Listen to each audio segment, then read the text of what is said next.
오늘 AMD 실적 관련해서도 한 번 더 반복해서 말씀을 여쭤봐야 될 것 같습니다. 일단 간단히 묻겠습니다. AMD 실적 굉장히 서프라이즈 아니었습니까? 네, 굉장히 좋았습니다.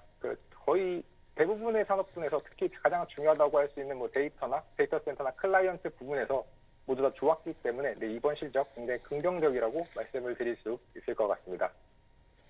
그러다 보니까 이제 부문별로 어떻게 나왔고 무엇이 지금 하락 반전까지 조금 전에 이끌었는지가 상당히 궁금해지는데 네. 전반적으로 봤을 때는 고루고루 강세를 좀 띄었던 그런 실적이었던 것 같습니다. 네, 맞습니다. 실제로 이 어닝콜에서도 실적과 가이던스가 어떻게 예상치를 이렇게 크게 상회할 수 있었냐라는 질문에 대해서 이 클라이언트 부분이라고 할 수 있는 이 고성능 게이밍 CPU가 계절성을 뚫고 원래 1분기는 상대적으로 잘 안 나오는 경우가 많은데 그걸 뚫고 너무나도 수요가 좋았고 그에 따라서 평균 가격을 좀 상승시킬 수 있었다. 그리고 이제 2분기에도 수주 제한이 있다고 하더라도 나머지 사업 부분이 이를 상쇄할 정도로 좋게 나왔고 마지막으로 또 오라클과 이미 초기의 대형 계약을 체결함에 따라 하반기에도 강한 성장이 기대돼서 이 가이던스를 높일 수 있었다라고 했습니다. 그렇지만 약간의 이제 시장에서 좀 굳이 하방 압력을 줄 수 있었던 이 무엇이 있느냐라고 한다면 역시나 이 중국의 칩 수출을 막는 이 칩 제한이 좀 영향을 미쳤을 것 같은데요.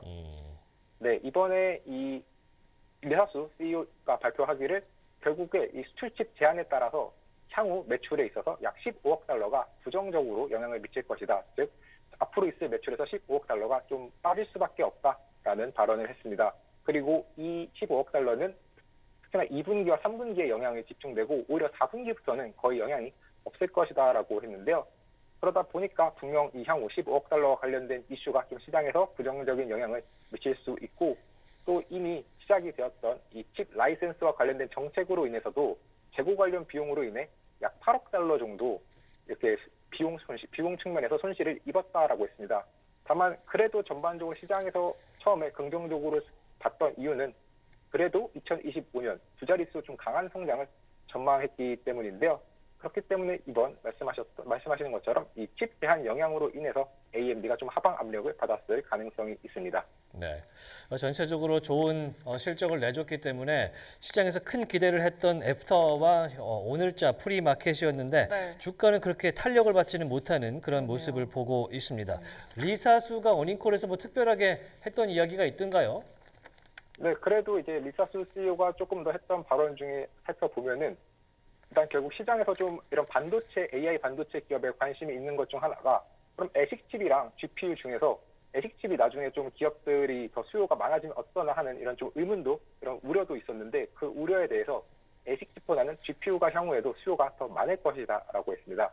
일단 애식칩 같은 경우는 특정 워크로드에만 유효하고 이 AI 시장은 LLM 같은 경우도 결국 모델 변화가 굉장히 빠른데요. 이런 빠르게 업데이트되는 이 시장에서는 GPU가 유리하기 때문에 앞으로도 GPU 시장이 더 커질 것이다라고 했으며 이번에 좀 전반적으로 AMD 실적과 관련해서 AMD가 좀 재고가 좀 증가를 했습니다. 그래서 이 재고 증가의 원인이 혹시나 중국 판매, MI300과 관련된 이슈냐라는 질문에 대해서는 그렇지 않다. 단지 좀 하반기를 대비해서 미리 제품을 가지고 오다 보니까 생긴 이 시차로 인한 문제이지 그렇지 않다라고 전했고요.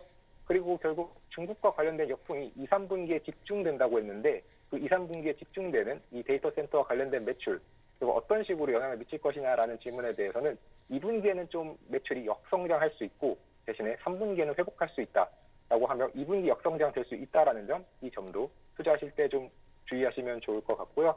이제 마지막으로는 이 결국 클라이언트 부분이 이번에 70%가 넘는 YOY 성장을 보였는데 그 원인으로는 제품 자체의 경쟁력도 좋았지만 게이밍 업그레이드가 좀 많았다. 그렇기 때문에 이번엔 좋았지만 하반기에는 좀 계절성보다 낮은 실적이 있을 수 있다고 했기 때문에 이 부분도 투자하실 때 주의하시면 좋을 것 같습니다.